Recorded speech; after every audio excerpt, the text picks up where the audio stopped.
స్తోత్రం.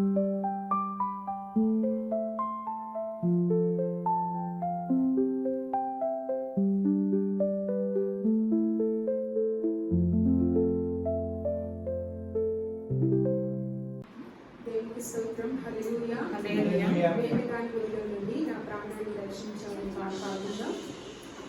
వేటగాని ఊరిలో నుండి నా ప్రాణాన్ని రక్షించావు, బలమైన రెక్కల కింద నాకు ఆశ్రయమిచ్చావు.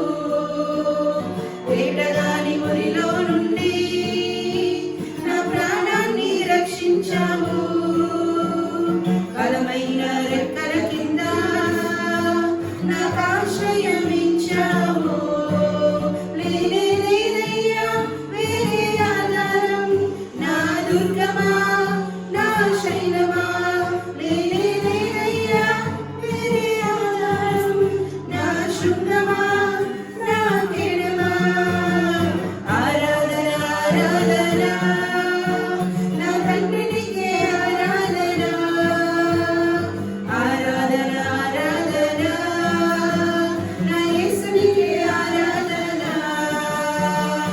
ఆరాధన ఆరాధన నా తండ్రినికే ఆరాధన, ఆరాధన ఆరాధన నా యేసునికే ఆరాధన.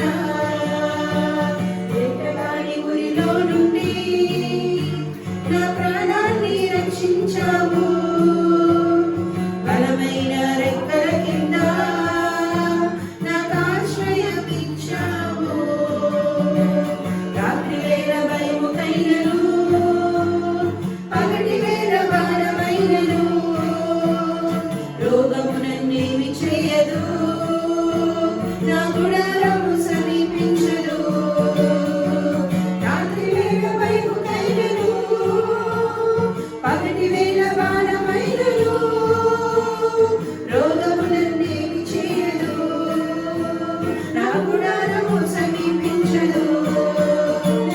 లేదయ్యా వేరే ఆధారం, నా దుర్గమా నా శైలమా. లేదయ్యా వేరే ఆధారం, నా శృంగమా నా కెడమా. ఆరాధన ఆరాధన నా తండ్రినికే ఆరాధన, ఆరాధన ఆరాధన నా యేసునికే ఆరాధన,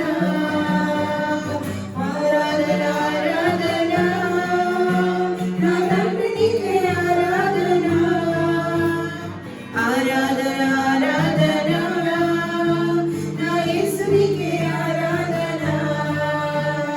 1000 మంది పడిపోయినా, 10,000 మంది కూలిపోయినా, అపాయం రానే రాదు, నా గుడారము సమీపించదు. 1000 మంది పడిపోయినా, 10,000 మంది కూలిపోయినా, అపాయం రానే రాదు, నా గుడారము సమీపించదు. లేదయ్యా వేరే ఆధారం, నా దుర్గమా నా శైలమా. లేదయ్యా వేరే ఆధారం, నా శృంగమా నా కెడమా. ఆరాధన ఆరాధన నా తండ్రినికే ఆరాధన, ఆరాధన ఆరాధన నా యేసునికే ఆరాధన, ఆరాధన ఆరాధన నా తండ్రినికే ఆరాధన, ఆరాధన ఆరాధన నా యేసునికే ఆరాధన. మానవులను కాపాడుటకు నీ దూతలను ఏర్పరిచావు, రాయి తగలకుండా ఎత్తి నన్ను పట్టుకున్నావు. మానవులను కాపాడుటకు నీ దూతలను ఏర్పరిచావు, రాయి తగలకుండా ఎత్తి నన్ను పట్టుకున్నావు.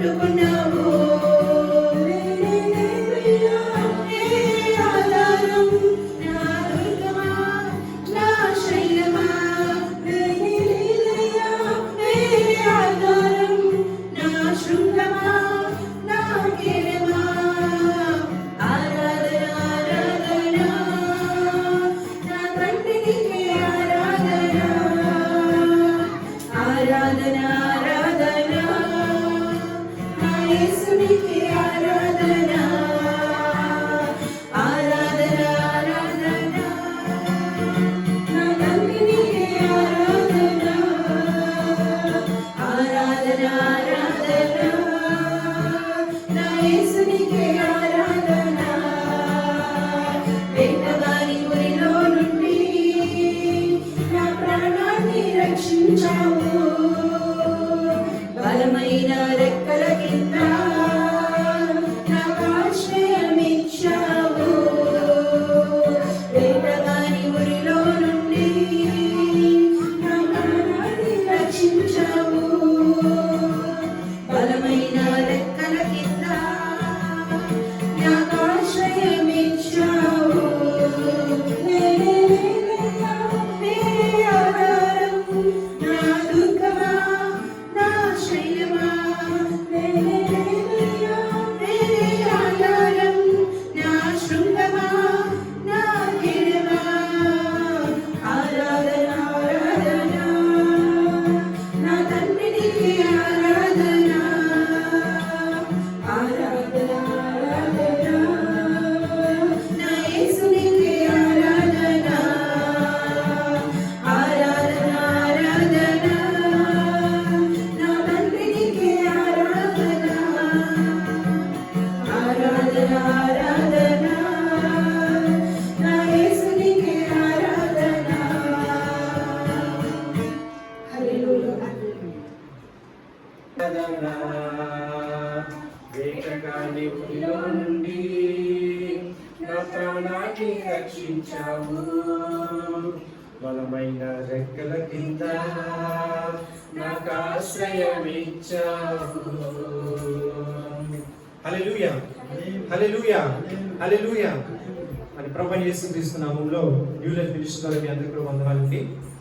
మరి ఇంతవరకు కూడా మనం దేవునికి పాటలు పాడుకుని ఆరాధన చేసుకుని దేవుడిని స్తుతించాం. మరి కొద్ది నిమిషాలు మనం దేవుని యొక్క వాక్యం విందాం. అయితే మనం ఈ నెల చివరి వారంలో మనం ఉన్నామండి. మరి వచ్చే వారంలో మనం ఈ వారానికి కావాలనుకుంటే మనకి రాదు. కనుక దేవుడు ఈ చక్కటి సమయాన్ని మనకి ఇచ్చినందుకు మనం చక్కగా ఉపయోగించుకుందాం. అయితే ఈ నెల వాగ్దానము ఎవరైనా సరే బైబిల్ చూడకుండా చెప్పగలరండి. ఈ నెల దేవుడు ఏ వాగ్దానం ఇచ్చున్నాడో మరి ఎవరైనా సరే చెప్పగలరా? తీతు పత్రిక 3వ అధ్యాయము 6.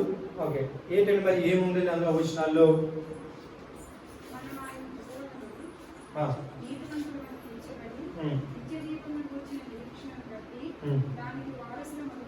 ఓకే,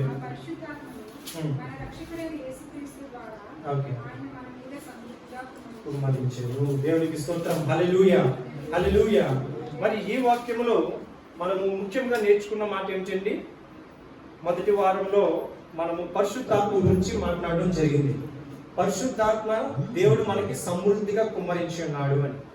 అయితే గత వారంలో మనం ఏం మాట్లాడుకున్నామండి? గత వారమున నీతిమంతుల గురించి, నిత్య జీవనం గురించి కలిగిన నిరీక్షణ గురించి మాట్లాడుకున్నాం. అయితే ఈ రోజున ఈ వచనంలో యొక్క, ఈ వాగ్దానంలో యొక్క కంక్లూషన్, సమృద్ధిగా ఆయన మన మీద కుమ్మరించబోతున్నాడు. ఏం కుమ్మరించబోతున్నాడండి?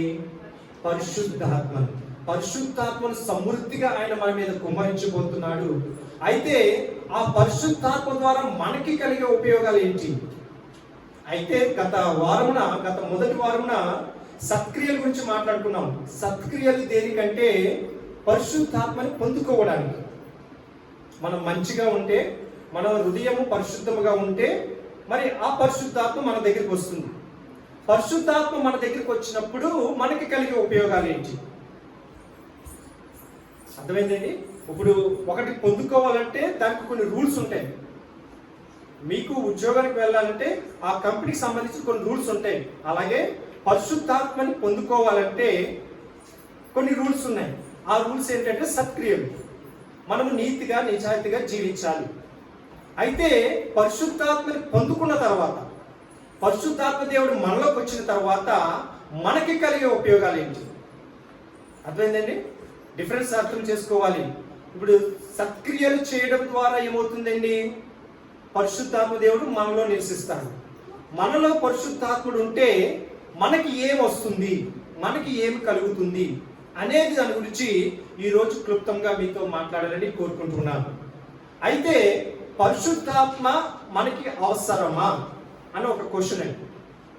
మరి చాలా సంఘాల్లో చూసినట్లయితే పరిశుద్ధాత్మకి ఇంపార్టెన్స్ అనేది తక్కువగా ఉంటుంది. చాలా మంది దాని గురించి మాట్లాడరు. ఎప్పుడు కూడా ప్రభు అయిన యేసుక్రీస్తు వారు ఈ విధంగా ఈ కార్యం చేశారు, ఆ విధంగా ఆ కార్యం చేశారు యేసు ప్రభు గారు చెప్తున్నారు. కానీ ఆయన తిరిగి వెళ్ళేటప్పుడు, ఈ లోకాన్ని విడిచి వెళ్ళేటప్పుడు ఏది మనకు అనుగ్రహించారు అనే దాని గురించి ఎక్కువగా మాట్లాడడం జరగడం లేదు. కొన్ని సంఘాలు అయితే 3 విధాలుగా ఉన్నాయండి. ఒకటి ఏంటంటే పరిశుద్ధాత్మ గురించి నాకు వద్దు అని అనుకునే వాళ్ళు ఉంటారు. ఎవరి గురించి అయినా, ఎవరి దగ్గరికైనా పరిశుద్ధాత్మ గురించి చెప్తానంటే నాకు వద్దండి బాబు పరిశుద్ధాత్మ, నాకు యేసు ప్రభువు తెలుసు, నేను బాప్తిసం తీసుకున్నాను, చాలు నాకు అని అనుకునే వాళ్ళు ఉన్నారు. రెండవది ఏంటంటే పరిశుద్ధాత్మ గురించి తెలుసుకోవాలనుకుంటున్నారు కానీ వాటిని పొందుకోవడానికి ఇష్టపడిన వారు ఉన్నారు. పరిశుద్ధాత్మ అంటే ఏంటో తెలుసుకోవాలి, అయితే అది నాకు అవసరం లేదు అన్నవారు కొంతమంది ఉన్నారు. కొంతమంది మరొక ఎవరు ఉంటారంటే బాప్తిసం తీసుకుంటే, యేసు ప్రభువుని అంగీకరిస్తే పరిశుద్ధాత్మ ఆటోమేటిక్గా నాలో వచ్చేస్తుంది అని అనుకునేవారు ఉన్నారు. మరి పరిశుద్ధాత్మ ఎంత ముఖ్యమైనదంటే ప్రభు అయిన యేసుక్రీస్తు వారే. ఆయన ఈ లోకంలో ఎన్ని సంవత్సరాలు ఉన్నారండి? 33.5 సంవత్సరాలు ఈ లోకంలో ఉన్నారు. ఇవన్నీ కూడా మనం గుర్తుపెట్టుకోవాలి. యేసు ప్రభు వారు 33.5 సంవత్సరాలు ఈ లోకంలో జీవించారు. అయితే ఆయన సేవ చేసింది ఎన్ని సంవత్సరాలు? 3.5 సంవత్సరాలు. Very good, thank you Jesus, hallelujah. So చాలా సంతోషంగా ఉందని సంఘం ఇలా ఆశిస్తుంటే 3.5 సంవత్సరాల్లో సువార్త చేస్తూ ఉన్నప్పుడు ఆయన చెప్పిన మాట, చివరి మాట ఏంటంటే అపోస్తుల కార్యములు మొదటి అధ్యాయము 4వ వచనం. మొదటి అధ్యాయము 4-5 వచనాలు మనం చదువుకుందాం. ఆయన అంటే ఎవరండి ఇక్కడ? ప్రభువైన యేసుక్రీస్తు వారు. వారిని కలుసుకుని ఇలాగ ఆజ్ఞాపించాను, మీరు యెరూషలేము నుండి వెళ్ళక చదవండి. చూడండి, తండ్రి యొక్క వాగ్దానము. ఆ వాగ్దానం ఏంటండి? చిన్న చదువుతున్నాం. యోహాను నీళ్లతో బాప్తిసం ఇచ్చెను గాని కొద్ది దినములలోగా మీరు పరిశుద్ధాత్మలో బాప్తిసం పొందుదురనెను. అపోస్తల కార్యములు మొదటి అధ్యాయము 4-5 వచనాలు.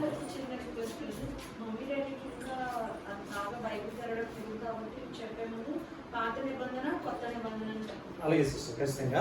సో ఈ విధంగా కొత్త నిబంధన గ్రంథంలో అపోస్తల కార్యములు మొదటి అధ్యాయము 4-5 వచనంలో యేసు ప్రభువారు ఏమని సెలవిచ్చారంటే, ఇలా చూడండి, నా వైపు చూడండి. యేసు ప్రభువారు ఏమని సెలవిచ్చారంటే, మీకు నీళ్ళలో బాప్తిసం ఇచ్చే యోహాను గారు ఉన్నారు, కానీ ఆయన తర్వాత మీరు పరిశుద్ధాత్మలో బాప్తిసం పొందుకోవాలి. మరి మనం అందరం కూడా నీళ్ళలో బాప్తిసం పొందుకున్నాం. తర్వాత మనం దేంట్లో పొందుకోవాలి? పరిశుద్ధాత్మలో బాప్తిసం పొందుకోవాలి అని ఇది ఎవరు చెప్పారు? యేసు ప్రభువారే చెప్పారు. చాలా మంది అనుకుంటారు మేము నీళ్ళలో బాప్తిసం పొందేసుకున్నాం, అక్కడితో మాది అయిపోయింది, మేము క్రైస్తవులము అని అనుకుంటున్నారు. కానీ వారు ఎవరైతే పరిశుద్ధాత్మతో నింపబడతారో, పరిశుద్ధాత్మలో బాప్తిసం పొందుకుంటారో వాళ్ళే పూర్తిగా నిజమైన క్రైస్తవులు. అయితే పరిశుద్ధాత్మ అనేది కొంతమంది దృష్టిలో నెగిటివ్గా ఉంటుందండి. ఆ నెగిటివ్ అంటే ఏంటంటే పరిశుద్ధాత్మ అంటే కేకలు వేయడము, భాషలతో మాట్లాడము అని అనుకుంటున్నారు. పరిశుద్ధాత్మ అనేది అందులో ఒక భాగమే, కానీ పరిశుద్ధాత్మ అనేది ఆయన కూడా ఒక వ్యక్తి లాంటి వాడండి. ఆయన కూడా ఒక మానవ స్వరూపం. ఆయన ఆత్మ ఉన్నాడు. ఆ ఆత్మ మనలో ఉన్నప్పుడు మనకి అనేక విధాలుగా ఉపయోగాలు ఉన్నాయి. అదే ఈ రోజున సబ్జెక్ట్. పరిశుద్ధాత్మని ప్రతి ఒక్కరము పొందుకోవాలని ఆశ కలిగి మనం ఉందాం. ప్రతి ఒక్కరము కూడా మనకి ఆ సహవాసం మనకు కావాలి. ఇప్పుడు యేసు ప్రభువారు మన మధ్యలో ఉన్నారా? లేరు. ఆయన వెళ్ళిపోతూ మనకి ఎవరినిచ్చారండి? ఆదరణకర్త. Very good. ఆ ఆదరణకర్తను మనకి ఇచ్చి ఉన్నారు. ఆ ఆదరణకర్త మనకి పొందుకోవాలి. మనం ప్రార్థన ఏం చేయాలంటే, ప్రభువా నీ పరిశుద్ధాత్మ శక్తి నాకు దయచేతండి, నీ పరిశుద్ధాత్మ నాకు దయచే ప్రభువా అని మనం ప్రార్థన చేయాలి. మరి ఎంతమంది దగ్గర పరిశుద్ధాత్మ దేవుడు ఉన్నాడు? ఒక్కసారి మనం పరిశోధన చేసుకుందాం. పరిశుద్ధాత్మ దేవుడు నీలో ఉన్నప్పుడు నీవు ఒక విషయాన్ని గమనించుకోవచ్చు. శోధనలు ఎదురైనప్పటికీ కూడా చివరికి విజయం ఎవరితో ఉంటుందండి? మనదే ఉంటుంది. పరిశుద్ధాత్మ దేవుడు మనకి జ్ఞానాన్ని ఇస్తాడు. అయితే యేసు ప్రభువు చెప్పిన మాటను బట్టి మనమందరము కూడా పరిశుద్ధ సహవాసం మనం కలిగి ఉందాం.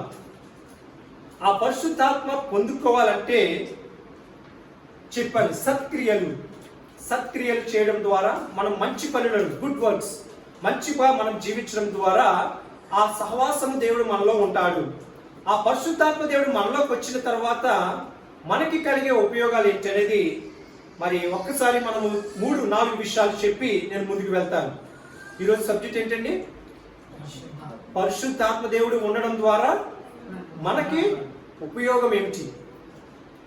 మరి మనకి ఉపయోగం ఏంటనే చూద్దాం. యోహాను రాసిన సువార్త, అంటే నూతన గ్రంథం అండి, న్యూ టెస్టమెంట్ నూతన గ్రంథము. యోహాను రాసిన సువార్త 14వ అధ్యాయం 16-17 వచనాలు. యోహాను రాసిన సువార్త 14వ అధ్యాయం ఒకసారి 16-17 వచనాలు చదవండి. నేను తండ్రిని వేడుకొందును, మీ యొద్ద ఎల్లప్పుడూ ఉండుటకై ఆయన వేరొక ఆదరణకర్తను అనగా సత్య స్వరూపి యొక్క ఆత్మను మీకు అనుగ్రహించెను. చాలండి. చూడండి, ఇక్కడ మనకి ఎవరిని పంపిస్తున్నాడండి? ఆయన ఆదరణకర్త. మరి ఆదరణకర్త అంటే ఎవరండి? ఆదరణకర్త దాని యొక్క అర్థం ఏమిటండి? కింద మనకి కొటేషన్ ఇచ్చారు, ఉత్తరవాది అని. అదే ఇంగ్లీష్ లో ఏమంటుంది? అడ్వకేట్. ఆదరణకర్త. మీరు దేవునిలో చాలా నీతిగా నిజాయితీగా వెళ్తూ ఉన్నారు. అయితే దేవుని నమ్ముకున్న వాళ్ళు మీ పట్ల ఉండి మీకు ఏదో ఒక శ్రమ కలిగిస్తున్నారు. ఆ శ్రమ నుండి మీరు తప్పించుకోవాలన్నా, ఆ శ్రమ నుండి మీరు బయటికి రావాలన్నా మీకు ఒక ఆలోచన రావాలి. ఆ శ్రమ నుండి ఎలా బయటపడాలి? అయ్యో, ఇది న్యాయము కాదు, ఇది అన్యాయంగా నన్ను ఇక్కడ ఇరికిస్తున్నారు, నేను ఏ పాపము చేయలేదు అని మీరు దేవునిలో నమ్మి ఆ ప్రార్థన చేస్తూ ఉన్నప్పుడు మీకు ఒక ఆలోచన కలిగించి ఆ తప్పుడు మార్గంలో ఉన్న వారిని మిమ్మల్ని బయటికి రప్పించడానికే ఉపయోగపడేవారే ఆదరణకర్త. ఆయనే పరిశుద్ధాత్మ దేవుడు. సో వారినే మన ఇంగ్లీష్లో అడ్వకేట్ అంటాం. మనందరికీ కూడా న్యాయమూర్తులు తెలుసు, అడ్వకేట్ అని పిలుస్తుంటాం వారిని. వారు ఎందుకు ఉపయోగపడతారండి? మన తరపున ఇప్పుడు మనము నిజాయితీగా ఉండి, మనము నీతిగా ఉండి, మనలో ఏ తప్పు లేనప్పుడు ఎదుటివాడు నీ మీద ఒక శిక్ష వేశాడు అనుకోండి, ఏదైనా కేసు వేశాడు అనుకోండి, మనం ఎవరు వెంబడిస్తాము? అడ్వకేట్, లాయర్ని వెంబడిస్తాము. అయితే లాయర్ ఏం చేస్తాడు? తప్పు ఎవరిది ఉంది, ఎవరిది ఏంటి అని వెరిఫికేషన్ చేసి చివరికి ఎవరి తరపున మాట్లాడతారండి? ఆయన న్యాయం తరపునే మాట్లాడతారు. వారినే ఆదరణకర్త, న్యాయమూర్తి, అడ్వకేట్ అంటారు. అలాగే పరిశుద్ధాత్మ దేవుడు మనకి తోడుగా ఉన్నప్పుడు మరి మీ ఎదుటివారు అలాగే ఉంటారని మనం ఊహించలేము. ఉదాహరణకి మీరు నిజాయితీగా ఉన్నారు, నేను నిజాయితీగా ఉన్నాను, మరి నా కుటుంబం వాళ్ళు, నా తోడు ఉన్నవారు నిజాయితీగా ఉంటారనేది, వారి దేవుళ్ళలో ఉంటారనే నిజాయితీగా ఉంటారు. వారు లోకంలో ఉంటే వారి నిజాయితీ అనేది ఉండదు. ఎందుకంటే దేవుడు గద్దిస్తాడు, ఇది తప్పు, ఇది నువ్వు చేస్తుంది రాంగు, నువ్వు చేస్తున్నది తప్పుడు మార్గము అని దేవుడు గద్దిస్తాడు. ఎప్పుడైతే ఎదుటి వారు దేవుళ్ళలో లేరో వారు నీ మీద సులువుగా తప్పుడు మార్గాలు, తప్పుడు బోధలు చేయడం చేస్తారు. మరి అలాంటి సమయాల్లో మనకి సహాయం చేసేది ఎవరంటే ఈ పరిశుద్ధాత్మ దేవుడు. దేవుడికి స్తోత్రం, హల్లెలూయా. మరి ఈ పరిశుద్ధాత్మ దేవుడు మనకి అవసరం ఖచ్చితంగా. ఎందుకంటే చుట్టూ ఉన్న వారందరూ కూడా ఎలాంటి వారు అంటే, మన చుట్టూ ఉన్న వారందరూ కూడా చాలా సాతాను శక్తులతో కూడుకున్నవారు. ఇప్పుడు వారిలో ఎవరు ప్రేరేపణ కలిగించి మన మీద పంపిస్తారంటే సాతానుడు. అప్పటి వరకు మంచిగా ఉంటారు స్నేహితులు, సడన్ గా మన మీద ఏదో దురాలోచన చేస్తారు. ఉద్యోగాలు చేస్తూ చక్కగా మన దారి మనం వెళ్ళిపోతుంటాం. మనం ఎప్పుడైతే ప్రమోషన్కి వెళ్తామో మన వర్క్ చూసి ఏదైతే మేనేజర్ ప్రమోషన్ చేస్తారో వారిలో సాతాను ప్రేరేపిస్తారు. ఏదో విధంగా నింద వేయాలనో, ఏదో విధంగా గలిబిలి చేయాలనో, ఈ విధంగా సాతాను ప్రేరేపణ కలిగిస్తుంటారు. మరి అటువంటి సమయాల్లో నీకు సహాయం చేసేది ఎవరండి? పరిశుద్ధాత్మ దేవుడు. ఆయనే ఆదరణకర్త. మనకందరికీ కూడా చిన్నప్పటి నుంచి తల్లిదండ్రులు మనకు తోడుగా ఉంటారు. కానీ ఒక వయసు వచ్చేటప్పుడు వారు ఏం చేస్తారండి? మనల్ని విడిచిపెడతారు. పెళ్ళయ్యే ఊరికినే, మన భారతదేశంలో పెళ్ళయ్యే ఊరికినే వారు చూసుకుంటారు. అదే అమెరికా దేశంలో అయితే వాళ్ళకి ఓటు హక్కు వచ్చే వరకునే, అంటే 16, 17, 18 సంవత్సరాలు వచ్చిన వరకునే తల్లిదండ్రులు వారిని గమనిస్తారు. వాళ్ళకి ఎప్పుడైతే మెచ్యూరిటీ అంటే ఓటు హక్కు వచ్చిందో, 18 సంవత్సరాలు వచ్చిందో, నీ బతుకు నువ్వు బతకడానికి బయటకు పంపేస్తారు. మరి అలాగ బయటకు వెళ్ళిపోయిన తర్వాత నీకు ఎవరు తోడుగా ఉంటారు? మనకి దేవుడే తోడుగా ఉంటాడు. అందుకే చిన్నప్పటి నుంచి మనం దేవుళ్ళ ఎదిగినప్పుడు, ఒకవేళ నీ తల్లిదండ్రులు నేను విడిచిపెట్టినా, నీ అన్నదమ్ములు నేను విడిచిపెట్టినా, నీ తోబుట్టులు నేను విడిచిపెట్టినా, మనకి తోడుగా ఉండేది ఎవరండి?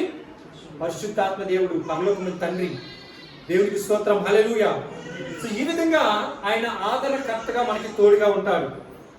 అయితే రెండవది మనం ఏమి ఉపయోగము? మొదటి ఉపయోగం ఏంటండి? ఆయన మనకి ఒక ఆదరణకర్తగా ఉంటాడు. ఆదరించేవారిని ఆదరణకర్త. మరి ఆయన మనల్ని ఆదరిస్తూ మనకి తోడుగా ఉంటాడు. అయితే రెండవది, పరిశుద్ధాత్మ తోడుగా ఉండడం ద్వారా మనకి ఏమొస్తుంది అనేది చూస్తే మనకి శక్తి వస్తుంది. ఏమొస్తుందండి? మనకి బలం, ఒక శక్తి అనేది వస్తుంది. మరి అపోస్తుల కార్యములు 1వ అధ్యాయం 8వ వచనంలో మనం చూసినట్లయితే, అపోస్తుల కార్యములు 1వ అధ్యాయం 8వ వచనం. అయినను చూడండి, పరిశుద్ధాత్మ మీ మీదకి వచ్చినప్పుడు చాలండి, మీరు శక్తి నొందెదరు. మరి ఈ శక్తి అనేది మనల్ని ఎలా నడిపిస్తుందంటే, మనకి ఎన్ని శారీరక బలహీనతలు వచ్చినప్పటికీ కూడా పరిశుద్ధాత్మ మనకి తోడుగా ఉంటే వాటిలన్నిటి నుంచి కూడా అధిగమించవచ్చు. ఆ నొప్పి మనకు తెలియనివ్వదు. మరి ఈరోజు ప్రమీలమ్మ గారు ఒక సాక్ష్యం చెప్పారు, నేను మంచం నుంచి పడిపోయాను కిందకి అని. మరి పడిపోయినప్పుడు ఆ తల్లిని ఎవరు కాపాడారు? దేవుడే కాపాడాడు. మరి కాపాడి ఈరోజు శక్తితో బలంగా నిలబడినారంటే మరి ఆమెతో ఎవరున్నట్టు? పరిశుద్ధాత్మ దేవుడు మీతో ఉన్నట్టు. మరి మీ సాక్ష్యం ఏం చెప్పారు?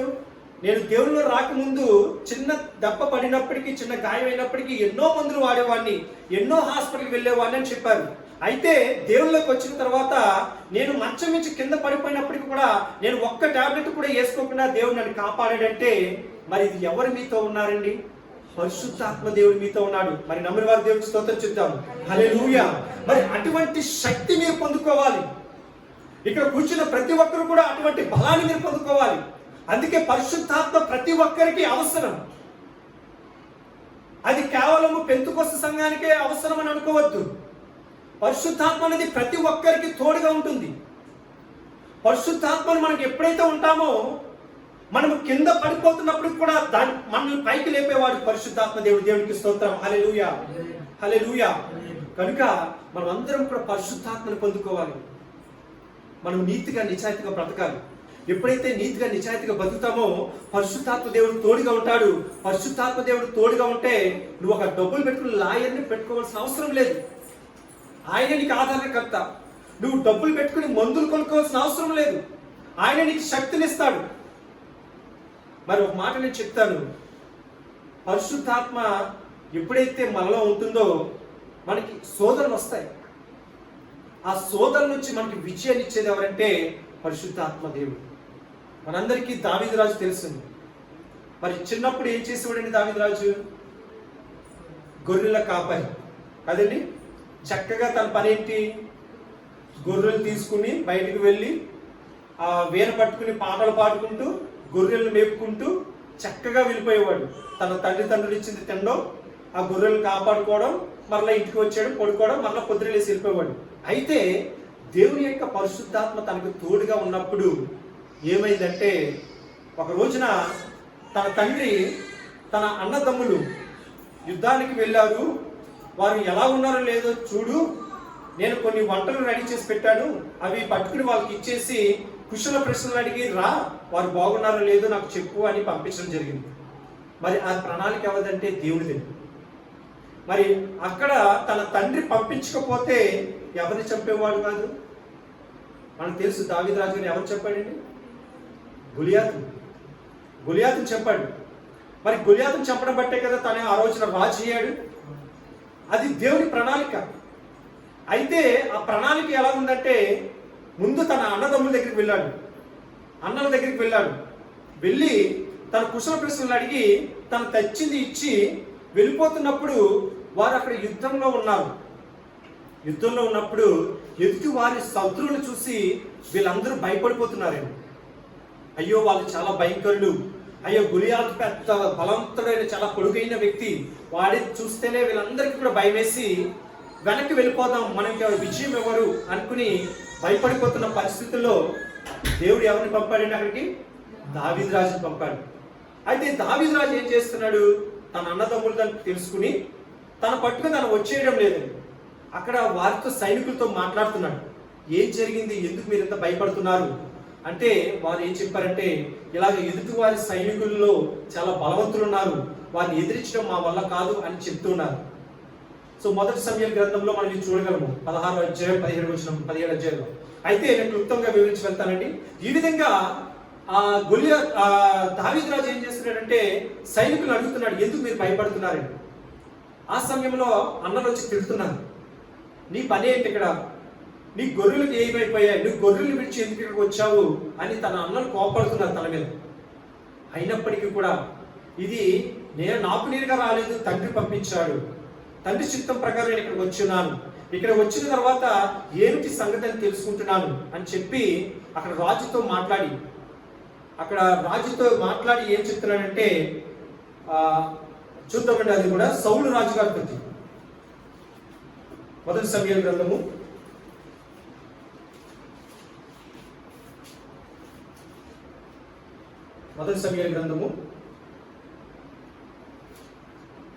17వ అధ్యాయము 33వ వచనం చదువుకుందాం. ఆ రాజుతో మాట్లాడినప్పుడు రాజు ఏం చెప్తున్నాడో చూద్దాం. 17వ అధ్యాయం 33వ వచనం. సౌలు ఈ ఫిలిష్తీయులను ఎదుర్కొని వానితో పోట్లాడుటకు నీకు బలము చాలదు, నీవు బాలుడవు, వాడు బాల్యము నుండి యుద్ధాభ్యాసం చేసిన వాడని దావీదుతో అనేను. చూడండి, ఆ రాజు ఏమంటున్నాడంటే నీకు శక్తి చాలదు, నీకు బలము లేదు అంటున్నాడు. మరి పరిశుద్ధాత్మ దేవుడు మనకు తోడుగా ఉంటే మనకి ఏమొస్తుందండి? శక్తి వస్తుంది. అదే పరిశుద్ధాత్మ దేవుడు ఇక్కడ దావీదుతో ఉన్నాడు, దావీదుతో ఉండి బలమును ఇస్తున్నాడు. అయితే అక్కడ ఏం జరిగిందంటే దావీదు రాజు జీవితంగా చెప్తున్నాడు, నేను గొర్రెలు కాచుకునేటప్పుడు ఎన్నో సింహాలు, పులులు, తోడేలు వచ్చినప్పటికీ వాటిని నా 2 చేతులతో చీల్చేశాను. మరి ఈ శత్రువును కూడా నేను అలా తీర్చగలను, నా దేవుడు నాకు తోడుగా ఉన్నాడని దేవుడి మీద నమ్మకంతో అక్కడ ముందుకు వెళ్ళడం జరిగింది. చిన్న గులకరాలు తీసుకుని. అయితే సౌలు రాజు ఏమంటున్నాడంటే దావీదుకి యుద్ధాలు అలంకరణ చేయండి అంటున్నాడు, ఈ కవచాలు ఎన్ని వేయమంటున్నాడు. కానీ అది దావీదుకి నచ్చలేదు. నచ్చక దేవునికి తోడుగా ఉంటాడు చాలు నాకని గులకరాలు తీసుకుని వెళ్తూ దేవుడికి ప్రార్థన చేస్తూ వెళ్ళాడు. అక్కడ శత్రువుని చూసి భయపడకుండా ఆ గులకరాలతో కొట్టడం ద్వారా అక్కడ ఏమయ్యాడండి? గొలియాతు చనిపోబడ్డాడు. మరి ఇదంతా కూడా దావీదు యొక్క బలంతో జరిగిందండి? కాదు, పరిశుద్ధాత్మ శక్తితో జరిగింది. అలాగే మనలో కూడా నేను ఎందుకు పనికిరాను వాడిని, నాలో బలము లేదు, శక్తి లేదు అని ఎప్పుడు కూడా నువ్వు నిరుత్సాహపడకూడదు. దేవుడు నాకు తోడుగా ఉన్నాడు, పరిశుద్ధాత్మ దేవుడు నాకు తోడుగా ఉన్నాడు కనుక నేను బలము తెచ్చుకుని ముందుకు సాగుతాను అని ఎప్పుడు కూడా ధైర్యంతో ముందుకు సాగాలి. పరిశుద్ధాత్మ దేవుడు ఎలా మనకు తోడుగా ఉంటాడంటే, ఒక వ్యక్తి ఏంటండి చెక్కలు తయారు చేసే ఫ్యాక్టరీలో పనిచేస్తున్నాడండి. పెద్ద పెద్ద చెక్కలు నైస్గా కట్ చేసి వేరే చోటకి డెలివరీ ఇవ్వాలి. అయితే ఒక రోజు ఏమైందంటే అండి, ఒక వ్యాన్లో ఈ చెక్కలన్నీ కూడా కట్టుకుని చక్కగా అన్ని పేర్చుకుని వెళ్తూ ఉన్నాడంటండి. వెళ్తూ ఉంటే దారి మధ్యలో ఒక బ్రిడ్జ్ వచ్చిందంట. ఆ బ్రిడ్జ్ దాటుతూ ఉన్నప్పుడు ఆ కారు ఆ వ్యాన్ మీద చెక్కలన్నీ వేసుకుని శుభ్రంగా నైస్ చక్కగా కట్టుకుని ఆ బ్రిడ్జ్ దాటుతూ ఉన్నప్పుడు టైర్ పంచర్ అయ్యి ఆ వ్యాన్తో పాటు తిన కూడా బ్రిడ్జ్లో మునిగిపోయాడు కిందకి. ఏమైందండి? కారు పంచర్ అయింది. పంచర్ అయిన తర్వాత తన కారుతో పాటుగా కిందకి నీటిలో పడిపోయాడు. ఆ కారు బరువుగా ఉంది. ఎందుకంటే ఆ వ్యాన్ అంతా కూడా దేంతో కట్టబడిందండి? చెక్కలతో కట్టబడింది. ఒకసారి ఇమాజిన్ చేసుకుందాం, ఊహించుకుందాం. ఆ చెక్కలతో ఉన్న కారు నీటిలో మునిగిపోయింది. అది పైకి తేలుతుందండి? తేలదు. మరి ఆ నీరులో మునుగుతూ ఉన్నప్పుడు అది కింద భాగానికి వెళ్ళిపోయింది. అయితే ఇక్కడ తన ఒక ఆలోచన కలిగి ఉన్నాడు. ఆ ఆలోచన ఏంటి? ఎవరైనా చెప్పగలరా? తను ఎలా తొందరగా పైకి రావాలి? చెక్కలతో ఒక వ్యాన్ ఉంది. వ్యాన్కి టైర్ పంచడం ద్వారా బ్రిడ్జ్ నుంచి కింద పడిపోయింది. ఆ చెక్కలు బరువుగా ఉండడం ద్వారా, కట్టేసి ఉన్న బరువు ద్వారా ఏంటంటే వ్యాన్ కిందకి వెళ్ళిపోయింది, నీటి లోపలికి వెళ్ళిపోయింది. అయితే తిను ఊపిరి తీసుకోవడానికి సమయం లేదు పైకి. అయితే తిని ప్రాణాలు కాపాడుకోవాలి. తిను చేసిన పని ఏంటి?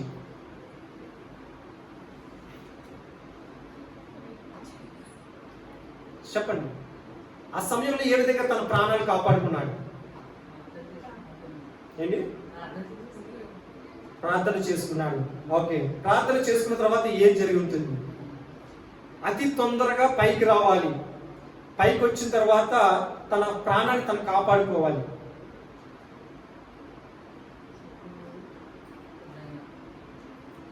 చెప్పింది అర్థమైంది కదా? ఇమాజినేషన్ ఉంటుంది కదా? అయితే మనందరికీ కూడా ఒక విషయం తెలుసు. చెక్కలు నీటిలో మునుగుతాయా తేలుతాయండి? చెక్కలు నీటిలో తేలుతాయి. మరి ఇక్కడ చెక్కలు కారులో ఎలా ఉన్నాయి? కట్టేస్తున్నాయి. కట్టేయడం ద్వారా అవి నీటిలో మునిగిపోయింది. అయితే తను బయటికి రావాలి, అతి తొందరగా బయటికి రావాలి అంటే ఏం చేయాలి? Very good. ఆ చెక్కల యొక్క తాళ్ళు విప్పేస్తే ఆ చెక్కలు ఏమవుతాయండి? టక టక టక టక విత్ ఇన్ 1 minute టక్కలు పైకి వచ్చేస్తాయి. తను చేసిన పని అదే. అలాగే పరిశుద్ధాత్మ దేవుడు నీకు ఎలా తోడుకుంటాడంటే ఆ ఆలోచన ఇచ్చి నీటిలో ఉన్న వారిని ఎలా పైకి లేపాడో. ఇప్పుడు మనిషి కంటే చెక్కలే తొందర పైకి వచ్చాయి. అలాగే పరిశుద్ధాత్మ దేవుడు కూడా నీతో ఉన్నప్పుడు ఆయన నీకంటే ముందుగా ఉండి, ఆయన నీకంటే ముందుగా వెళ్ళి నీకు సహాయం చేస్తాడు. దేవుడికి స్తోత్రం. హల్లెలూయా, హల్లెలూయా. ఒక బాల్ తీసుకుని నీటిలో ముంచితే అది నీటిలో లోపలికి వెళ్తుందండి? వెళ్ళదు. ఏం చేస్తుంది? నువ్వు చెయ్యి పెట్టి తీసే లోపే, నీ చెయ్యి వచ్చే లోపే బాల్ పైకి వచ్చేస్తుంది. అలాగే పరిశుద్ధాత్మ దేవుడు నీలో ఉన్నప్పుడు ఆ శక్తి నీలో వచ్చి నువ్వు ఏ శోధనలు అయితే ఉన్నావో, ఏ కష్టాలు అయితే ఉన్నావో వాటి నుంచి ముందుగా దేవుడు నేను పైకి లేపే విధంగా సహాయం చేస్తాడు. దేవుడికి స్తోత్రం. హల్లెలూయా. అటువంటి శక్తి కలిగిన దేవుడు మన దేవుడే. మరి ఆ పరిశుద్ధాత్మ దేవుడు మనకి తోడుకుంటే శక్తి అనేది మనలో వస్తుంది. మూడవది ఏంటంటే, మరి ఇది ముఖ్యమైనదండి. ఆ మూడవది మనకి ఫ్రూట్ఫుల్స్ అంటే ఫలభరితమైన జీవితాలను ఇస్తాయి. ఫలభరితమైన జీవితాలు, ఫ్రూట్ఫుల్ లైఫ్ అంటాం. ఇప్పుడు ఒక చెట్టు ఫ్రూట్ఫుల్గా ఉందంటే మనం ఎలా చెప్తామండి? ఒక చెట్టు చూసాము, ఒక చెట్టు మీరు చిన్నప్పుడు నాటారు, అది పెద్దదైంది, అది ఫ్రూట్ఫుల్గా ఉంది అంటే ఫలభరితంగా ఉందా లేదని ఎలా తెలుస్తుంది? కాయలు కాస్తానే ఆ చెట్టు ఫలభరితమని మీరు నమ్ముతారు. సో అదే విధంగా మన జీవితం కూడా ఫ్రూట్ఫుల్గా ఉండాలంటే పరిశుద్ధాత్మ సహవాసం మనకు కావాలి. మన జీవితంలో మన బిడ్డలు సంతోషంగా ఉండాలన్నా, మనకి ఏ కష్టాలు రాకూడదన్నా, సంవత్సరం మనం అభివృద్ధి చెందుతూ ఉన్నా, దేవుడు చక్కటి ఆరోగ్యం ఇవ్వాలన్నా, ఆనందము, సంతోషము, సమాధానం మనలో ఉండాలన్నా పరిశుద్ధాత్మ సహవాసము మనకి కావాలి. మరి ఆ పరిశుద్ధాత్మ సహవాసము మనకి ఏ విధంగా సహాయం చేస్తుందంటే గలతీయులకు రాసిన పత్రిక నూతన గ్రంథం అండి, 5వ అధ్యాయము 22వ వచనం. గలతీయులకు రాసిన పత్రిక 5వ అధ్యాయం 22వ వచనం. అయితే ఆత్మ ఫలములు ఏమనగా ప్రేమ, సంతోషము, సమాధానము, దీర్ఘశాంతము, దయాళుత్వము, దయాళత్వము, మంచితనము, మంచితనము, విశ్వాసము, విశ్వాసము, సాత్వికము, సాత్వికము, ఆశానిగ్రహము. ఆశా నిగ్రహము. చూడండి, ఇవి కూడా మనలో ఉండాలి. మొదటిది ఏంటండి? ప్రేమ. మరి తల్లిదండ్రులుగా మీ మధ్యలో ప్రేమ ఉందా? బిడ్డల మధ్యలో ప్రేమ ఉందా? ఆ ప్రేమను పొందుకోవాలంటే మనలో ఏముండాలండి? పరిశుద్ధాత్మ ఉండాలి. అదే ఆత్మ ఫలాలు. ఆత్మ అంటే ఏంటంటే స్పిరిట్. పరిశుద్ధాత్మ యొక్క ఫలాలు ఏంటంటే ప్రేమను మనం కలిగి ఉండాలి. సంతోషం. మన సంతోషంగా ఉండాలంటే ఈ ప్రస్తుతం ఉన్న రోజుల్లో చాలా కష్టమండి. ఏదో ఒక సమస్య మనకి వస్తూనే ఉంటుంది. అది మనకి నిద్ర పట్టనివ్వదు, సమాధానం ఇవ్వనివ్వదు, తినడానికి అవకాశం ఇవ్వదు. అటువంటి దాంట్లో కూడా మనకి సంతోషం ఉండాలంటే ఈ ఆత్మ, పరిశుద్ధాత్మ మనకి తోడుకుంటుంది. నెక్స్ట్ మూడవది సమాధానం. మరి సమాధానం లేక చాలా మంది నలిగిపోతున్నారు. మరి ఆ సమాధానం మనకు ఉండాలంటే, ఎదుటివారి నుండి మనకి ప్రేమ, సంతోషం, సమాధానం కలిగి ఉండాలంటే ఈ ఆత్మ అనేది మనలో ఉండాలి. ఇంకా చదువుకుందాం. దీర్ఘశాంతము. మనకి దీర్ఘకాలంగా మనం సంతోషంగా, నెమ్మదిగా ఉండాలి. నెక్స్ట్ ఇంకా దయాళత్వము, మంచితనము, విశ్వాసము, సాత్వికము, ఆశా నిగ్రహము. ఇవన్నీ కూడా ఆత్మ ఫలాలు. మరి ఈ ఆత్మ ఫలాలను మనం పొందుకోవాలంటే పరిశుద్ధాత్మ సహవాసము మనకి అవసరం. అనుకుంటాం పరిశుద్ధాత్ముడు ఓన్లీ అన్య భాషలు మాట్లాడడానికే అని అనుకుంటాం. కానీ పరిశుద్ధాత్మ ద్వారా ఎన్ని ఉపయోగాలు ఉన్నాయంటే, మొదటిగా ఏంటండి? హీఈస్ ఏ అడ్వకేట్. తర్వాత హీఈస్ ద పవర్. రెండవ మాట ఏంటంటే శక్తి ఇచ్చేవాడు. మూడవది ఏంటంటే హీఈస్ ద ఫ్రూట్ఫుల్ లైఫ్. మనకు ఒక ఫలభరితమైన జీవితాన్ని మనకి ఇవ్వబోతున్నాడు. అయితే ఈ మాటలో మీకు మరొక మాట నేను చెప్తాను. ఇక్కడ 16వ వచనం మనం చదువుకుందాం. ఆత్మానుసారంగా నడుచుకునుడి, అప్పుడు మీరు శరీరేచ్ఛను నెరవేర్చెదరు. ఇక్కడ రెండు విషయాలు మనం జ్ఞాపకం చేసుకుందామండి. ఒకటి ఆత్మానుసారము, రెండు శరీరానుసారము. మనందరికీ రెండు ఉన్నాయండి, లేదా ఒకటే ఉన్నదా? మనకు ఒకటే శరీరం ఉంది అనుకుంటారా? ఆత్మ కూడా ఉందని నమ్ముచున్నారా? ఓకే, దేవునికి స్తోత్రం, హల్లెలూయా. మరి ఆత్మ ఉందని మీరు ఎలా నమ్ముతున్నారండి? ఏదైనా ఒక మాట చెప్పగలరా నాకు? నాలో ఆత్మ ఉందండి అని నేను గమనించుకున్నాను ఈ విషయం ద్వారా అని ఏదైనా చెప్పగలరా?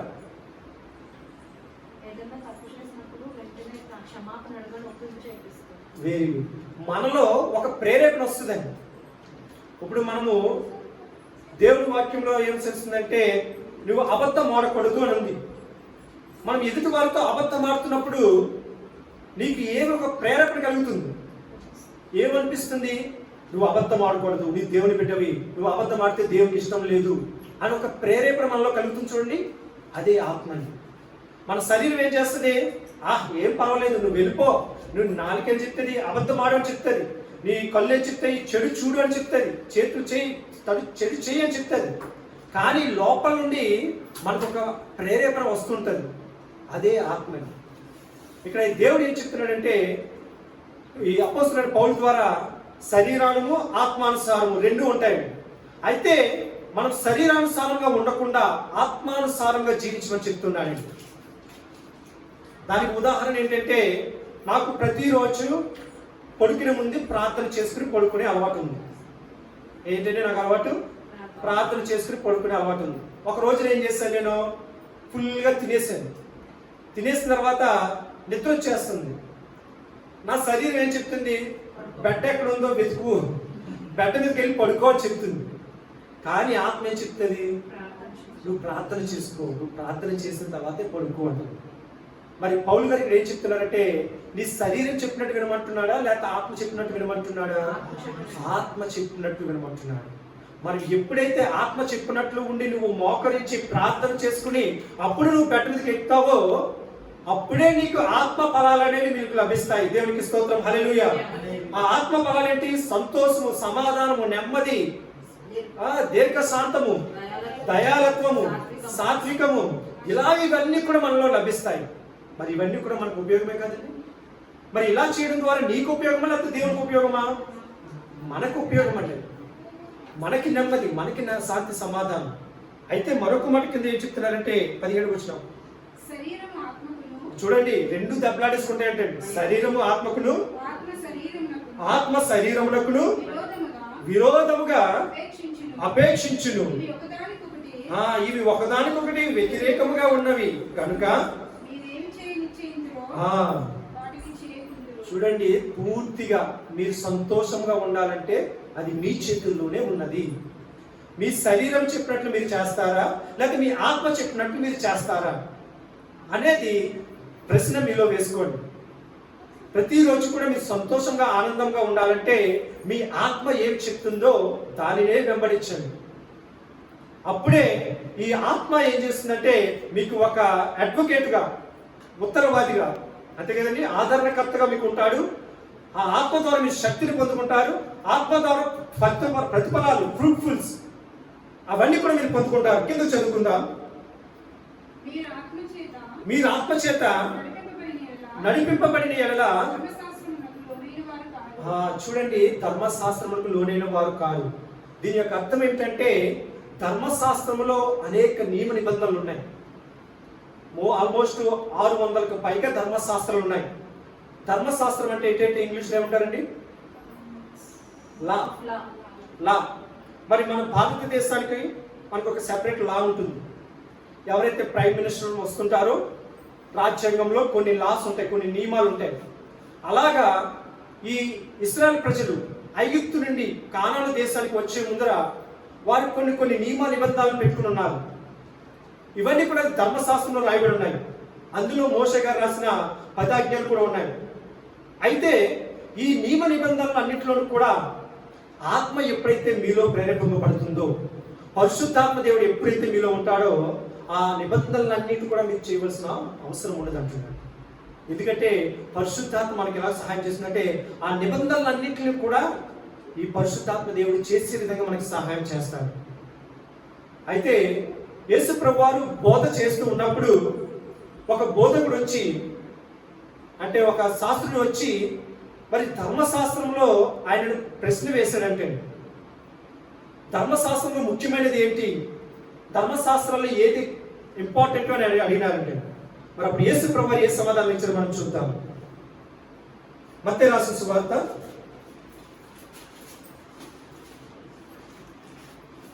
22వ అధ్యాయం 36వ వచనం.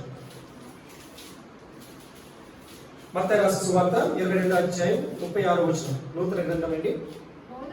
బోధకుడా ధర్మశాస్త్రంలో ముఖ్యమైన ఆజ్ఞ ఏదని అడిగాను. అందుకైనా నీ పూర్ణ హృదయముతోను, నీ పూర్ణ ఆత్మతోను, నీ పూర్ణ మనసుతోను. ఇంకా చదువు కిందకి. ఓకే అండి.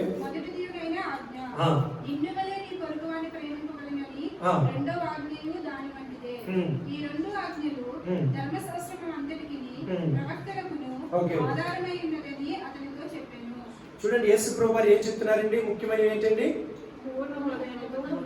మొదటిగా ఏం చేయాలి? మనము దేవుణ్ణి పూర్ణ హృదయంతో, పూర్ణ ఆత్మతో, పూర్ణ మనసుతో నీ దేవుడైన యెహోవాను ప్రేమించాలి. నేను ఎప్పుడు కూడా ప్రార్థన ప్రారంభించే ముందుగా నేను కోరుకునేది, నేను ప్రార్థన చేసేది ఏంటంటే, ప్రభువా నిన్ను పూర్ణ హృదయంతో, పూర్ణ ఆత్మతో, పూర్ణ శక్తితో నిన్ను స్తుతించాలి ప్రభువా అనే విధంగానే మనం ప్రార్థన చేయాలి. ఎందుకంటే మనుషులు ఇక్కడ ఉండి మన మనసు ఎక్కడ ఉంటే వ్యర్థమండి. అందుకే పూర్ణ హృదయం అంటే ఏంటి? నేను దేవుని సన్నిధికి వచ్చాను, దేవుడు నా మధ్యలో ఉన్నాడు, దేవుని స్తుతించాలి, అదే పూర్ణ హృదయం. పూర్ణ ఆత్మ అంటే ఏంటి? నా ఆత్మ దేవుని సన్నిధిలో ఉంది, నా దేవుడిని స్తుతించాలి. పూర్ణ బలం అంటే ఏంటి? చప్పట్లు కొట్టమంటే కొంతమంది ఎలా కొడతారండి? ఏదో చేతులు కందిపోతాయి అనుకున్నట్టుగా చేతులు కలవకుండా, ఇది పూర్ణ బలం కాదండి. పాట పాడమంటే ఏమంటారు? మైక్ ఇచ్చినా సరే వినిపించదు, అలా పాడతారు. మనం అలా ఉండకూడదండి. దేవుళ్ళు ఎలా ఉండాలంటే పూర్ణ బలము, పూర్ణ శక్తి, పూర్ణ ఆత్మతో మనం దేవుని స్థుతించాలి. ఆ అవకాశం నాకు ఎప్పుడు వస్తుందని ఎదురు చూడాలి. అలాగే మనం దేవుని ఆరాధించాలని మొదటి ఆజ్ఞ చెప్తున్నాడు. రెండవది ఆజ్ఞ ఏంటండి? నిన్ను వలె నీ పొరుగు వారిని ప్రేమించుడి. మరి ఈ విధమైన ధర్మశాస్త్రంలో ఉన్న ఆజ్ఞలన్నీ కూడా మనం పాటించాలి. అవి పరిశుద్ధాత్మ దేవుడు మనకు తోడుకుంటే వీటిలన్నిటి నుంచి కూడా మనం ముందుకు సాగగలం. అందుకే మనకి గలతీయులకు రాసిన పత్రికలో ఏం చెప్తున్నారండి? ఇంకా చదువుకున్న మాటలు ఒకసారి చూద్దాం. గలతీయులకు రాసిన పత్రిక త్వరగా చదువుదాం, ముగిద్దాం, ఆరాధన సమయం అవుతుంది కనుక.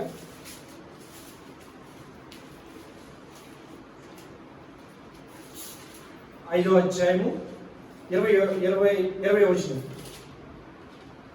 18వ వచనం చదువుదాం. మీరు ఆత్మచేత నడిపింపబడిన యెడల ధర్మశాస్త్రం లోనిన వారు కాదు, ఎందుకంటే ఆత్మ ద్వారా మీరు అంతా కూడా చేయగలరు. ఇప్పుడు మోసే గారు చెప్పిన 10 ఆజ్ఞలను కూడా పాటించడం అంటే మానవులుగా సాధ్యం కాదు పని. అది ప్రభువైన యేసుక్రీస్తు వారు చేసి ఉన్నారు. ఆయన చేసి ఆయన ఆత్మను మనకు అనుగ్రహించున్నారు కనుక ఆత్మ ఎప్పుడైతే నీలో ఉంటుందో ఆ కార్యములన్నింటిని కూడా నువ్వు చేసిన వాడు అవుతావు. ఆత్మ ద్వారా నువ్వు నడిపింపబడిన వాడు అవుతావు. తర్వాత శరీర కార్యములు ఏంటని కూడా చెప్తున్నారు స్పష్టంగా. అవేమనగా జారత్వము, అపవిత్రత, కామత్వము, విగ్రహారాధన, అభిచారము, ద్వేషములు, కలహము, మత్సరములు, క్రోధములు, కక్షలు, భేదములు, విమతములు, అసూయలు, మత్తతలు, అల్లరితో కూడిన ఆటపాటలు మొదలైనవి. కనుక 2 విషయాలు మీరు ఇంటికెళ్ళి ఈ వారంలో తెలుసుకోవలసినవి ముఖ్యమైనవి. శరీరంకు సంబంధించినవి ఏంటి, ఆత్మకు సంబంధించినవి ఏంటి, మరి వీటి గురించి మనం ముఖ్యంగా తెలుసుకోవాలి. శరీరంలో ఏమి సృష్టిస్తుంది, మనలో ఏమి కలిగజేస్తుంది? శరీరం మాట వింటే ఏం వస్తుంది? మనకి పాపం మనకు వస్తుంది. అదేవిధంగా ఆత్మానుసారంగా మనం వెళ్తే ఏమొస్తుంది? ప్రతిఫలాలు మనం పొందుకుంటాం. ఈ 2 విషయాల గురించి కూడా మీరు దయచేసి ఇంటికి వెళ్ళి శ్రద్ధగా చదవాలని కోరుకుంటున్నాను. గలతీయులకు రాసిన పత్రికలో ఆత్మ ఫలాలు ఏంటి, శారీరకం వచ్చే పాపాలు ఏంటి, ఈ విషయాల గురించి తెలుసుకుందాం. సో ఈ విధంగా సమయం అవుతుంది కనుక ఇక్కడికి నేను ముగిస్తున్నాను. ఇంకా చెప్పవలసిన ఇంకా 4 పాయింట్స్ ఉన్నాయి. సో వీలుంటే మరొకసారి దేవుడు అవకాశం ఇస్తే వీటి గురించి ధ్యానం చేస్తాను.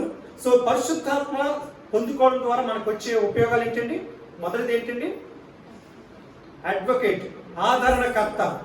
రెండవది శక్తిని మనం పొందుకుంటాం. మూడవది ఫలాలను పొందుకుంటాం. సో ఇంకా 4వది ఒకటి ఉంది, అది ఏంటంటే ఆత్మ ద్వారా మనము రక్షింపబడిన వారం అవుతాం. అంటే మనం మరణించిన తర్వాత ఈ ఆత్మ లోపల నశించిపోకుండా ఈ ఆత్మ మనల్ని ఏం తీసుకుందని పరలోక రాజ్యానికి తీసుకువెళ్తుంది. అది కూడా ఉంది. అది రోమా రాసిన పత్రికలో ఉంది. సమయం లేదు కనుక వీలుంటే వచ్చే వారం ధ్యానం చేసుకుందాం. లేనట్టయితే గుడ్ ఫ్రైడే రోజున, గుడ్ ఫ్రైడే కాదు, హోల్ నైట్ ప్రేయర్ ఉంది కదా, ఆ రోజున దీన్ని జ్ఞాపకం చేసుకుని మనం ముందుకు సాగుదాం. సో ఈ విషయాలన్నీ కూడా మీరు మనసులో పెట్టుకోవాలి. అదేవిధంగా కంక్లూజన్ ఏంటంటే, ఈ ఆత్మ ఫలాలను పొందుకోవాలంటే, ఈ పరిశుద్ధాత్మను పొందుకోవాలంటే మనం ఏం చేయాలి? సత్క్రియలు చేయాలి. సో కనెక్టివిటీ ఎక్కడికి వెళ్తుంది? మరలా సత్క్రియలు వెళ్తుంది. సో అవి ఎప్పుడు కూడా మనము మర్చిపోకూడదు. మనం నీతిగా నిజాయితీగా జీవించినప్పుడే పరిశుద్ధాత్మ దేవుడు మనలో ఉంటాడు. ఆ పరిశుద్ధాత్మ దేవుడు మనకు తోడుగా ఉన్నప్పుడు మనం ఏం పొందుకుంటామండి? మళ్ళీ చెప్పాలి. మీరు 10 సార్లు అడిగినా సరే పరిశుద్ధాత్మ పొందుకోమని మీరు ఒకరు చెప్పినప్పుడు పరిశుద్ధాత్మ పొందుకునే ఉపయోగం ఏంటి అని ఒక క్వశ్చన్ వేశారనుకోండి, మీరు చెప్పాలి సమాధానం. ఏంటంటే సమాధానం, పరిశుద్ధాత్మను పొందుకుంటే ఆదరణకర్త, అడ్వకేట్, ఆదరణకర్తగా మీకు ఉంటాడు. నెక్స్ట్ శక్తిని మీరు పొందుకుంటారు. మీ జీవితము ప్రతిఫలాలు, ఆత్మ ఫలాలుగా ఉంటుంది. సంతోషము, సమాధానము, నెమ్మది, దీర్ఘశాంతము ఇవన్నీ కూడా మీకు ఇస్తాడు అని మనం ఎదుటి వారికి చెప్పే విధంగా మనం ఉండాలి. కనుక ప్రతి ఒక్కరము కూడా ఈ విషయాలు జ్ఞాపకం చేసుకుని వాటి ప్రకారం మనం జీవిద్దాం. అందరూ కూడా లేచి నిలబడదామండి. లేచి నిలబడి మరి ప్రార్థనలో ముందుకు సాగుదాం. మరి చెప్పిన వాక్యము మీ హృదయాల్లో ఫలింప చేయాలని కోరుకుంటున్నాను. ఆ వాక్యం ప్రకారం మీరు జీవించాలి. ఆ వాక్యం ప్రకారం మీరు అందరూ కూడా ప్రతిఫలాలు పొందుకుని సంతోషము, సమాధానము, నెమ్మది మీరు పొందుకోవాలి. మరి శ్రమలు అనేవి ప్రతి ఒక్కరికి ఉంటాయి. ఆ శ్రమల నుంచి మనకి నెమ్మది పొందుకోవాలంటే మనం పరిశుద్ధాత్మ సహవాసం మనం పొందుకోవాలి. కనుక మనం అందరం కూడా ప్రార్థన చేద్దాం. ప్రభువా, మరి నేను ఏదైనా పాపము నాలో ఉన్నట్లయితే తీసివేసి నన్ను పరిశుద్ధపరచు తండ్రి. ప్రభువా, నీ పరిశుద్ధ సహవాసం నాకు దయచే తండ్రి. నాయన, నాకు ఎప్పుడు కూడా నువ్వు తోడుగా ఉండి నడిపించు తండ్రి. ప్రభువా నాయన, నీవే నాకు తోడుగా ఉండి నడిపించు తండ్రి. ఈ లోకంలో నాయన ఎవరు కూడా శాశ్వతంగా మా తోడు రారు. నీవు తప్ప తండ్రి ప్రభా ఈ లోకంలో మాకు ఏది శాశ్వతం కాదు. కనుక నీ శాశ్వతమైన ప్రేమతో మమ్మల్ని ఆదరించు తండ్రి ప్రభా, నీ శాశ్వతమైన కృపతో మమ్మల్ని ముందుకు నడిపించు తండ్రి ప్రభు అని మనమందరం కూడా ప్రార్థన చేద్దాం. ఏదైతే నువ్వు అడుగుతున్నావో దేవుడు అది నీకు అనుగ్రహిస్తాడు. ఆ అడగడం అనేది నమ్మకంతో విశ్వాసంతో అడుగుదాం. ప్రభువా, మరి నీ పరిశుద్ధ శక్తి నాకు కావాలి తండ్రి, నీ పరిశుద్ధ ఆదరణ నాకు కావాలి తండ్రి ప్రభా, నీ పరిశుద్ధ ఫలాలు నాకు కావాలి తండ్రి. మరి నా జీవితం ఎప్పుడూ కూడా సంతోషంతో సమాధానంతో నెమ్మదితో ఉండాలంటే నన్ను నీవు తోడుగుండి నడిపించాలి తండ్రి ప్రభా. నన్ను నీవు మాకు తోడుగుండి నడిపించమని మనం అందరం కూడా ప్రార్థన చేద్దాం. ప్రతి ఒక్కరు కూడా ప్రార్థన చేద్దాం. ప్రభా, నన్ను బలపరచు తండ్రి, నీ చేతితో నన్ను పట్టుకో తండ్రి ప్రభా.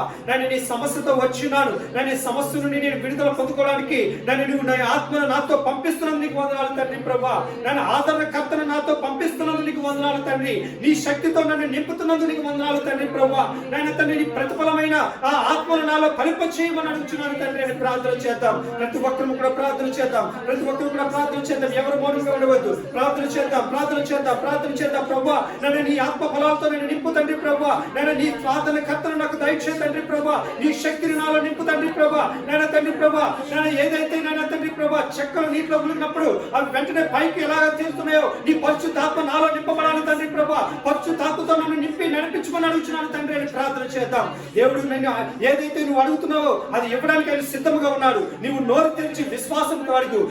ఆధారణకర్త నీకు తోడుగా ఉంటాడు. పరిశుద్ధాత్మ శక్తి నీకు తోడుగా ఉంటుంది.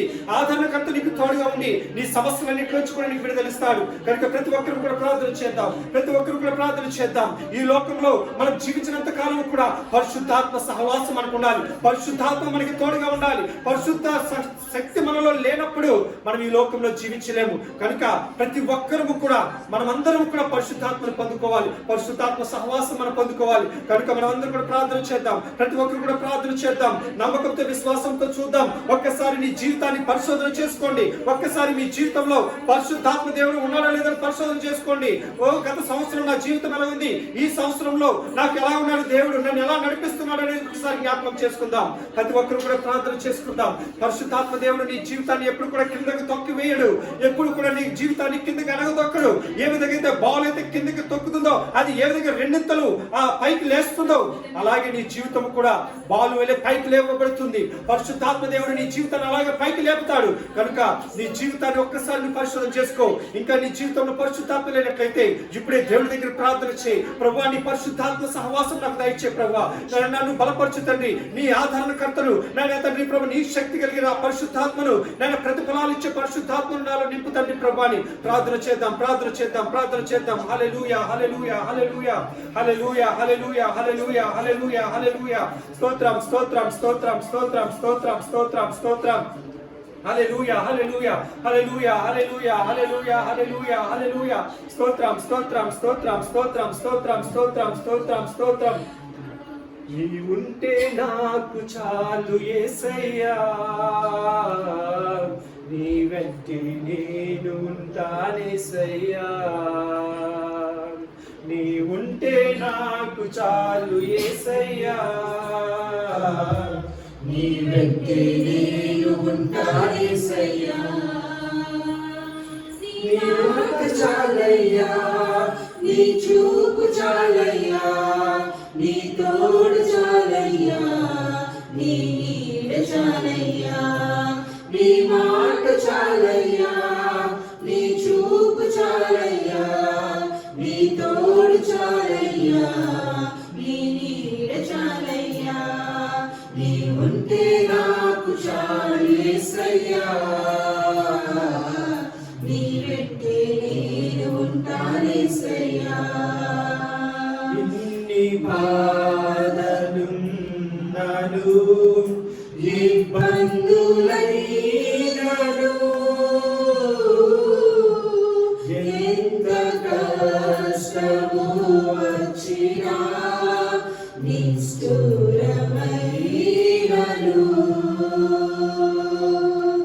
ఎన్ని బాధలున్నను ఇబ్బందులైనను, ఎంత కష్టము వచ్చినా నిష్ఠురమైనను, నీ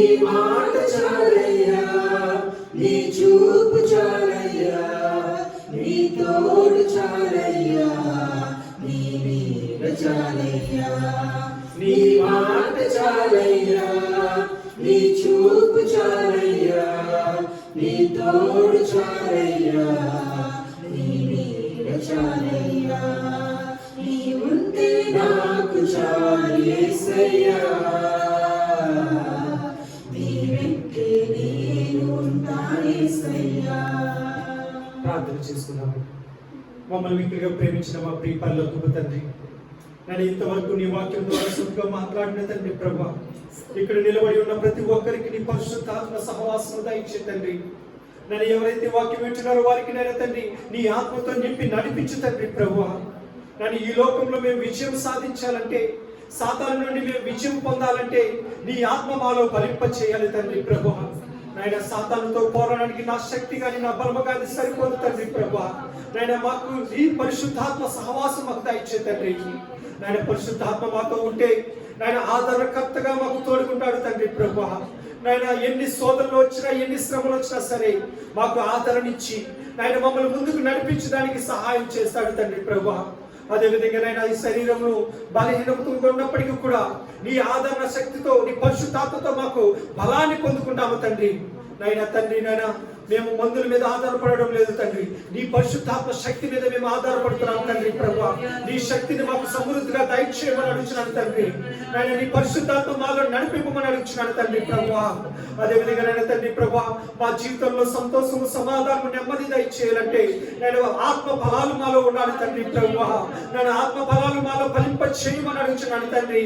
నేను ప్రతి ఒక్కరికి శాంతి సమాధానము నెమ్మది దీర్ఘశాంతమును దయచేయమని అడుగుతున్నాను తండ్రి ప్రభా. నాయన ఈ లోకంలో ఎప్పుడు చూసిన పోరాటము, శ్రమలు, దుఃఖాలు, కన్నీళ్ళే ఉన్నాయి తండ్రి ప్రభా. నేను వాటిలన్నిటి నుంచి కూడా మేము నెమ్మది పొందాలంటే నేను నీ ఆత్మ మాలో ఉండాలి తండ్రి ప్రభా. నీ ఆత్మను మాకు సమృద్ధిగా దయచే తండ్రి ప్రభా. నీవు ఇచ్చిన వాగ్దానము పరిశుద్ధాత్మను నేను ప్రభువైన యేసుక్రీస్తు నామములో సమృద్ధిగా కుమ్మరింపబడుతుందని నీవు ఇచ్చిన వాగ్దానము తండ్రి ప్రభా. ఈ నెల వాగ్దానము మా ప్రతి ఒక్కరి జీవితాల్లో సమృద్ధిగా నింపమని అడుగుతున్నాను తండ్రి ప్రభా. నేను సమృద్ధిగా నేను ప్రతి ఒక్కరితో పరిశుద్ధాత్మతో నింపమని అడుగుతున్నాను తండ్రి. నేను నీ రాకడ వచ్చేంత వరకు కూడా ఈ పరిశుద్ధాత్మతో మమ్మల్ని నడిపించు తండ్రి ప్రభా. అదేవిధంగా ప్రార్థన అవసరం కొరకే ప్రార్థన చేస్తున్నాం తండ్రి. అనేక విషయాలు ఉన్నాయి తండ్రి ప్రభా. ప్రతి విషయాన్ని నీ సన్నిధిలో మొరపెట్టుచున్నాను తండ్రి. ప్రతి ఒక్కరికి నువ్వు సహాయం చేయమని అడుగుతున్నాం తండ్రి ప్రభా. ముఖ్యంగా శాంతి సమాధానం నెమ్మది లేని వారి కొరకే ప్రార్థన చేస్తున్నాం.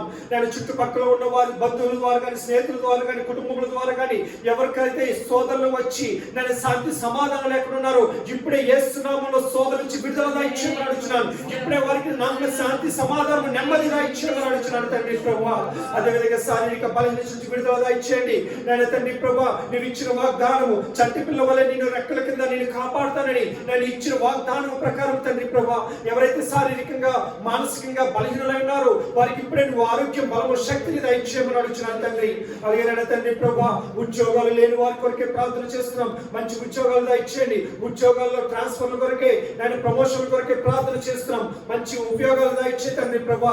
అలాగే నేను తండ్రి ప్రభా, నేను తండ్రి ఎవరైతే నేను తండ్రి కంటి చూపు లేకుండా బాధపడుచున్నారో, అలాగే పెరాలసిస్ ఇచ్చి బాధపడుతున్నారో, అలాగే నేను కాళ్ళు లేక బాధపడుచున్నారో, ఎవరైతే ఆపరేషన్ వెళ్ళడానికి సిద్ధంగా ఉన్నారో వారందరికీ నువ్వు సహాయం దయచేయమని అడుగుతున్నాం. నీ కృపలో భద్రపరచండి తండ్రి ప్రభా.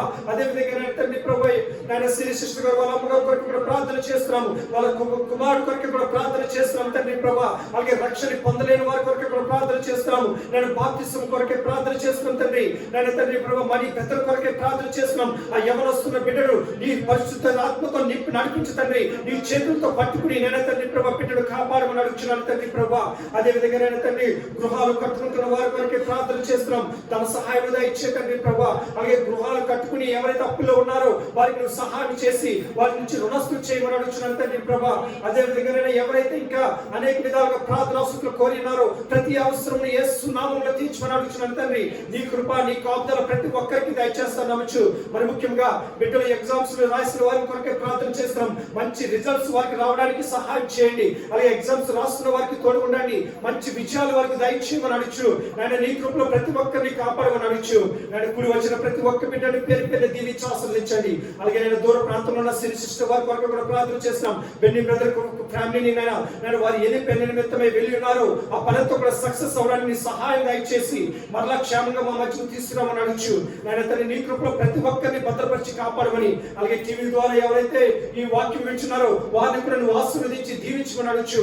నేను వచ్చే ఆదివారం నూతన నెలలోకి మేము అడుగుపెట్టుచుండగా మేమందరం కూడా సిద్ధపడి నీ సన్నిధికి వచ్చి నీ ప్రభువులలో పాలు పొందుకోవడానికి నీ సహాయం దయచేయమని నేను మీరే మాకు తోడుగుండి నడిపిస్తారని నమ్మచ్చు. వచ్చిన వారిని ప్రతి ఒక్కరిని దీవించమని యేసునామములో ఈ ప్రార్థనని వేడి పొందుకుంటున్నాము తండ్రి. ఆమేన్. యేసు రక్తమే జయం, సిలువ రక్తమే జయం, ప్రభు యేసు రక్తం సంపూర్ణ విజయం, అపవాదికి అంత నాశనం కలుగును గాక. ఆమేన్, ఆమేన్, ఆమేన్. ఆశీర్వాదం అండి. మన పరలోకపు యొక్క తండ్రి యొక్క ప్రేమయు ప్రభువైన యేసుక్రీస్తు వారి యొక్క కృపయు పరిశుద్ధ అన్యోన్య సహవాసము ఇప్పుడు ఎల్లప్పుడూ మనందరికీ కూడా ఆయన రాకడ వచ్చేంత వరకు సదాకాలము తోడేండి నడిపించును గాక. ఆమేన్, ఆమేన్, ఆమేన్. అందరికీ